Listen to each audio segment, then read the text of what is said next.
Dans l'espace, nous allons découvrir les merveilles de l'univers, de la vie extraterrestre et de la technologie spatiale.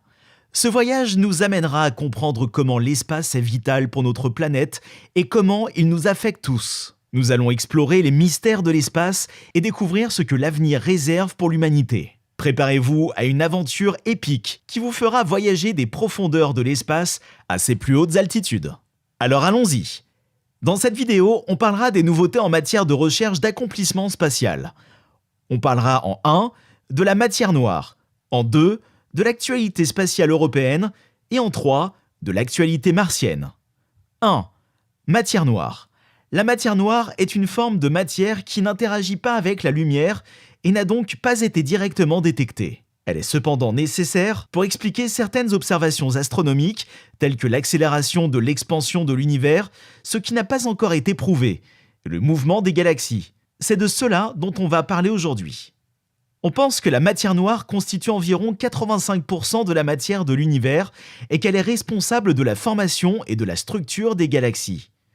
La matière noire est donc un élément fondamental de la physique cosmologique et de l'astrophysique, alors même que son existence n'a jamais été prouvée. En effet, on a récemment observé un comportement différent de celui attendu.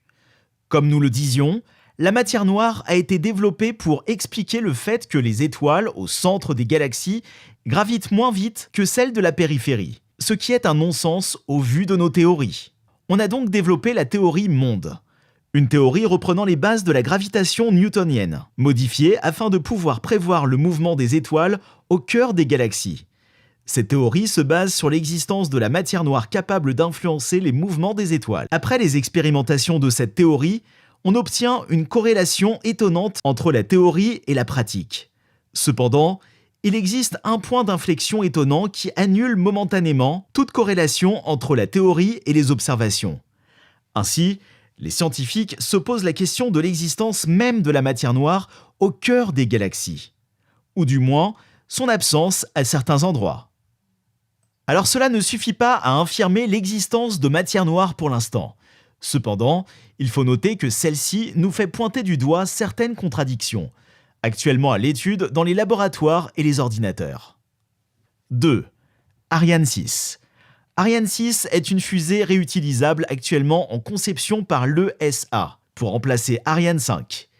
Elle aura 2 variantes, Ariane 62 et Ariane 64, et sera équipée du moteur Vinci. L'ESA espère qu'elle permettra à l'Europe de conserver sa position de leader mondial dans le lancement de satellites. La fusée sera également équipée d'un nouveau moteur, le Vinci, conçu pour être plus fiable et plus puissant que les moteurs utilisés sur Ariane 5. Ariane 6 est un projet très important pour l'ESA et l'industrie spatiale européenne. En effet, elle devrait permettre à l'Europe de maintenir sa position de leader mondial dans le lancement de satellites et de prouver sa capacité à réaliser des projets de grande envergure. Or, Ariane a récemment annoncé un nouveau retard dans son lancement en fin 2023. Espérons que cela n'implique pas d'autres retards en chaîne et des défauts de conception. 3. Soyouz. Le Soyouz MS-22 est un lanceur spatial russe développé par Energia Rocket and Space Corporation. Elle est utilisée pour lancer des charges utiles vers des orbites géostationnaires, des orbites basses et des orbites intermédiaires. Il est basé à Kourou. Sur le lanceur Soyouz, le lanceur le plus utilisé au cours des dernières années. La version MS-22 a été mise en service en 2017 et est devenu le lanceur principal de la Fédération de Russie pour le lancement de satellites et d'autres charges utiles. Il est capable de transporter jusqu'à 7 tonnes dans une orbite basse et jusqu'à 4 tonnes dans une orbite géostationnaire. Le lancement est équipé d'un moteur principal et de 4 moteurs auxiliaires qui fournissent une poussée supplémentaire pour les premières étapes de vol. Actuellement, le lanceur est inutilisable dû au conflit russo-ukrainien. Celui-ci gèle toute tentative d'utilisation et l'activité spatiale est totalement suspendue pendant le conflit. 4. Vega C plus Space Rider. Le lanceur léger Vega C est un lanceur spatial de la famille Vega, conçu et développé par l'agence spatiale italienne ASI et l'entreprise européenne Arianespace. Vega C est conçu pour transporter des charges utiles de 1500 kg en orbite basse et de 1200 kg en orbite de transfert géostationnaire. Il est équipé d'un moteur principal. La fusée est également dotée d'un étage de séparation qui peut être utilisé pour séparer les charges utiles. Le lanceur Vega C a été conçu pour être plus efficace et plus fiable que son prédécesseur, avec des temps de préparation et de lancement plus courts.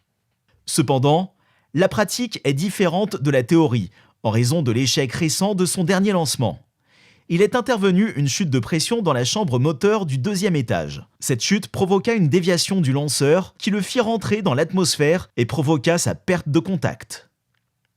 Cela fait 3 fois, en 8 lancements, que ce problème intervient. C'est une accumulation qu'on pourrait qualifier d'excessive. Mais c'est un problème récurrent dans les missions similaires. Les Chinois et Américains le rencontrent aussi. La navette Space Rider est une navette spatiale rapide à propulsion nucléaire capable de transporter jusqu'à 8 personnes et des expériences scientifiques équipées d'un système de navigation et de communication. Elle peut voler et naviguer à des vitesses capables d'atteindre 25 000 km/h. C'est une des meilleures dans ce domaine. La navette a été conçue pour être facilement entretenue et réutilisable, ce qui en fait une option intéressante pour les missions spatiales. Espérons que les échecs récurrents ne freinent pas le développement de cette technologie, où la concurrence allemande fait rage. 5. REV1. Le lanceur REV1 est un lanceur spatial de petite taille conçu par Rocket Lab, une entreprise spécialisée dans le lancement de petits satellites. Le lanceur est conçu pour lancer des charges utiles de petite taille jusqu'à une altitude de 500 km. Il est alimenté par 9 moteurs à combustion à l'azote liquide et à l'oxygène liquide. Le lanceur peut porter des charges utiles d'une masse maximale de 225 kg. Le lanceur REV1 permet de lancer des satellites abordablement à des coûts modérés. Avec une reconfiguration flexible, lancé avec succès en 2021, il poursuit son développement et il a annoncé que les premiers clients ont déjà été trouvés. Il servira à faire de la recherche sur les matériaux et à développer des produits pharmaceutiques. On le fait dans l'espace car les créations spatiales sont plus pures, donc plus efficaces que les créations terrestres. En l'absence d'atmosphère et de déchets pollution atmosphérique. L'objectif est une mise en service en 2025. 6. Nouvelle mission Persévérance. Le rover Persévérance est un véhicule robotisé conçu et construit par la NASA pour explorer la surface de Mars. Il a atterri sur Mars le 18 février 2021. Il est le 6e robot à explorer la planète rouge et le plus grand et le plus avancé technologiquement jamais envoyé. Le rover a pour but de rechercher des indices de vie passée ou présente sur Mars. Il est également équipé d'une caméra à 360 degrés qui permet de prendre des images à haute résolution de la surface martienne. Enfin, le rover est équipé d'un bras robotique qui lui permet de collecter des échantillons de sol et de roches pour les analyser. Le rover Persévérance est un pas important dans l'exploration de Mars. Face au succès du fonctionnement du rover et de la recherche martienne, une nouvelle mission a été lancée par la NASA. Celle-ci consiste à ramener les prélèvements de Persévérance sur Terre dans le but de procéder à une expertise poussée. Pour ce faire, un véhicule mi-drone, mi-hélicoptère est privilégié. Ce dernier se posera sur une zone spécialement définie par la NASA, récupérera les débris avec ses bras, manipulables, à distance, et les ramènera en orbite martienne. Ils seront ensuite ramenés sur Terre par une méthode plus classique. Cependant, tout n'est pas prêt pour l'instant. Les véhicules ne sont pas encore développés et les financements ne sont pas complets, donc aucune date de mise en fonctionnement n'est communiquée. Comprenons qu'une telle mission ne sera pas menée avant une dizaine d'années. 7. Atterrisseur InSight. InSight est un atterrisseur de la NASA qui est arrivé sur Mars le 26 novembre 2018. Il est conçu pour étudier le sous-sol martien et sa structure interne.